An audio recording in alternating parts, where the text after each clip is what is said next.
गौर से देखिए इन इमेजेस को। क्या आपको लग रहा है कि इमेजेस अलग अलग गैलेक्सीज के हैं क्योंकि इनके कलर्स अलग अलग है? पर ऐसा कुछ भी नहीं है, ये सारे के सारे इमेजेस एंड्रोमेडा के हैं। तो फिर ये कलर वेरिएशन क्यों?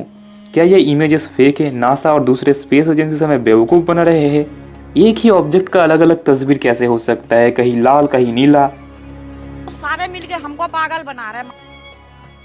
NGC 224 नाम का एक गैलेक्सी है जो हर दिन हमारे करीब आ रहा है और एक दिन हमसे टकरा जाएगा। ऐसे ही कुछ मज़ेदार फैक्ट्स जानने के लिए वीडियो को बिना स्किप किए एंड तक ज़रूर देखना। तो फिजूल के बकबक को साइड में रख के शुरू करते हैं आज का वीडियो। पर उससे पहले वीडियो को चैनल को सब्सक्राइब करके नोटिफिकेशन का घंटा ज़रूर बजा देना। ना बढ़ाते हुए सबसे पहले आते हैं NGC 224 के पास, जिसे हम एंड्रोमेडा के नाम से जानते हैं। यह गैलेक्सी 110 किलोमीटर पर सेकंड की स्पीड से हमारी तरफ बढ़ रहा है और 4.5 बिलियन साल के बाद ये मिल्की वे गैलेक्सी से टकरा जाएगा। हाई चांसेस है कि कोलिशन के बाद ये दो गैलेक्सीज आपस में मर्ज हो जाएंगे और एक नए गैलेक्सी का निर्माण करेंगे, जिसका कुछ दिलचस्प नाम भी रखा गया है, जैसे मिल्कडरोमीडा, मिल्कोमीडा। अगर आपके भेजे में भी कोई नाम आ रहा है तो हमें कमेंट करके बता देना। अब इन गैलेक्सीज के आपस में टकराना तो तय है, पर इनके अंदर जो स्टेलर सिस्टम से क्या वो भी आपस में टकरा?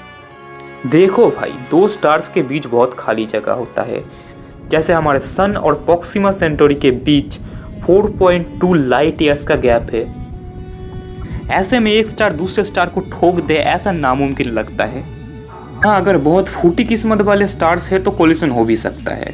12% चांस ऐसा है कि हमारा सन गैलेक्सी के बाहर चला जाएगा और एक राफ स्टार बन जाएगा।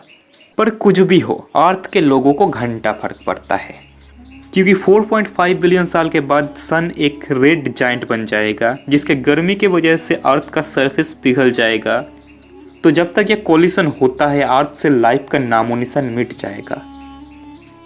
बढ़ते हैं अगले फैक्ट की तरफ। काफ़ी लोगों का ऐसा सोचना है कि अगर स्पेस में किसी एस्ट्रोनॉट का स्पेस सूट लीक हो जाता है तो गुब्बारे की तरह फट जाएगा। पहले मुझे भी ऐसा ही लगता था, पर ऐसा कुछ नहीं होता। अगर आपका स्पेस सूट लीक हो जाता है स्पेस में, तो भी आप कुछ मिनट्स तक जिंदा रह पाओगे।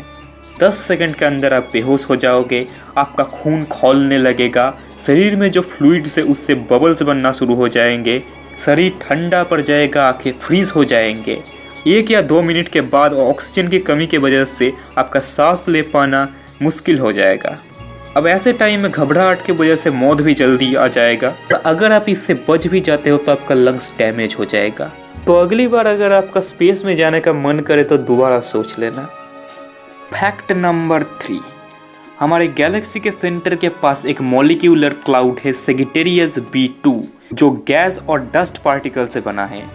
इस क्लाउड्स में तरह तरह के केमिकल्स पाए जाते हैं। यहाँ इथाइल फॉर्मेट नाम का एक केमिकल बहुत ज़्यादा मात्रा में है।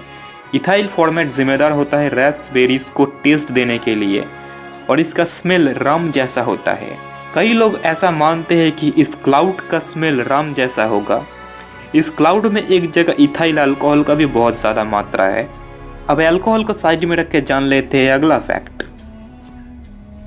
हमारे सोलर सिस्टम का सबसे गर्म प्लैनेट वेनस, इस प्लैनेट का एक साल उसके एक दिन से भी छोटा है। इसे अपने एक्सिस पे एक रोटेशन कंप्लीट करने में 243 अर्थ डेज लगता है, और सूरज का एक चक्कर लगाने में 224 अर्थ डेज। पर मर्क्यूरी तो इससे भी ज़्यादा अजीब है, क्योंकि मर्क्यूरी का एक दिन उसके 2 साल से भी ज़्यादा बड़ा है। इसे अपने एक्सिस पे एक रोटेशन पूरा करने में 59 अर्थ डेज लगता है, और सूरज का एक चक्कर लगाता है 88 अर्थ डेज में। आप ये सोच रहे होंगे कि इस हिसाब से तो मर्क्यूरी का एक दिन उसके 1 साल से छोटा होता है, पर नहीं, हमेशा एक रोटेशन का मतलब एक दिन नहीं होता।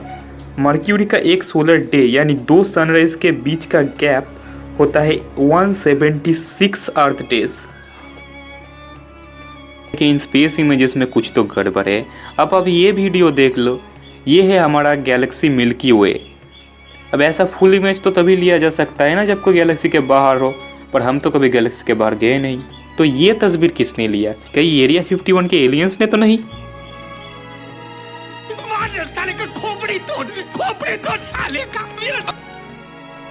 दरअसल ये रंग बेरंग के स्पेस इमेजेस असली नहीं है, आर्टिस्टिक इलस्ट्रेशंस है। पर ऐसा भी नहीं कि जिसको जो मन करे बना दिया। ये इमेजेस काफ़ी हद तक एक्यूरेट होते हैं।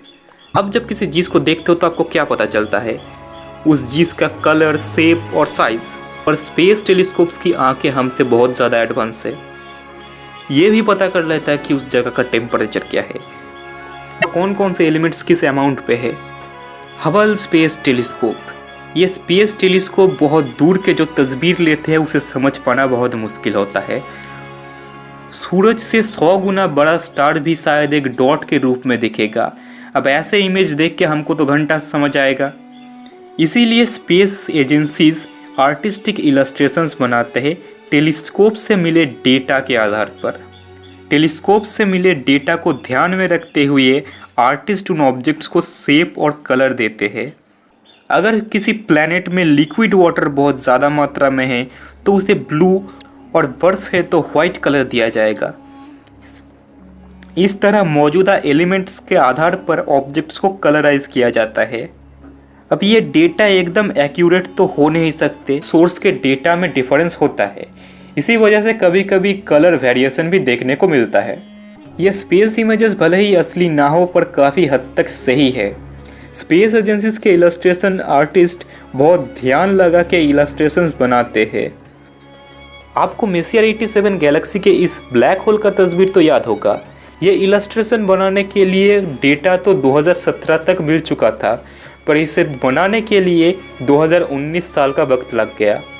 तो आप सोच सकते हो इन इलस्ट्रेशंस को बनाने के लिए आर्टिस्ट्स कितने मेहनत करते हैं, और उनके इन मेहनत की वजह से हम रंग बिरंगे स्पेस इमेजेस को देख पाते हैं और यूनिवर्स को जान पाते हैं। देवा देवा देवा, मैं तो तेरे को हरामी समझता था, तू तो राम निकला रे, देव मानुस निकला। तो आज के लिए इतना ज्ञान काफी है। मिलते हैं अगले वीडियो में। खत्म,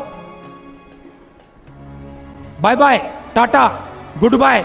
जाते जाते वीडियो को लाइक शेयर जरूर कर देना, और हमें फेसबुक, इंस्टाग्राम और ट्विटर पे भी फॉलो कर लेना। लिंक डिस्क्रिप्शन में दे दी।